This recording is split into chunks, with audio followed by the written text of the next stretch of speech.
Hey, artist, o'chi! Selektorga kirishim kerak.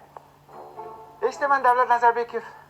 Ha, Chilonzor bilan Yunusobodda issiq suv bilan sovuq suvni o'chirdik. Hisobotlar tayyor, ertaga yetkazaman sizga. Qiyo o'zini mashg'ul ekan, davlat ishida ishlaydi. Ayt! Qo'shiqda ayt! Bitta turqingizni ko'ray. Artist dedi. Qo'likcha ekansiz. Yoshingiz katta ko'rinar ekan. Siz ham meni sevimli qahramonimga o'xshar ekansiz. Qaysi? Gargamen. Eshitaman, Davlat Nazarbekov. Xo'p bo'ladi. Xo'p bo'ladi.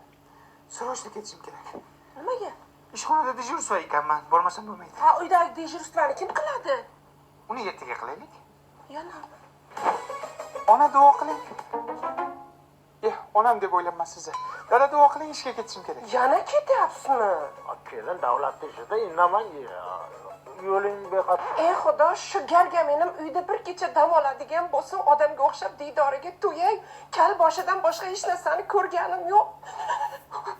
O'g'lim ukang to'yini 17-ga belgilasak. Vaqting qanday? Selektorlari bor. 22gacha bola. Hisobot topshirishlari kerak. 29 aka. Ay, bir haftaga komandirovkaga ketyaptilar, Nukusga. Ohangaron.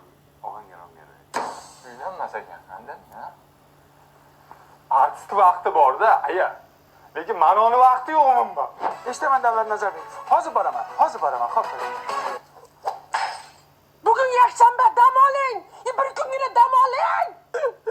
Nega telefonni otdingiz? Turqingiz qursin. Telefonim mayli. Ichidagi sim karta Mobius edi. Yangi orzu tarifiga ulangan edim. 400 gigabayt internet berayotgan edi. Telefonda gaplashish VIP edi. Instagram, Telegram, WhatsAppga kirish VIP edi. Meni orzularim-chi? Menim VIP edim-ku.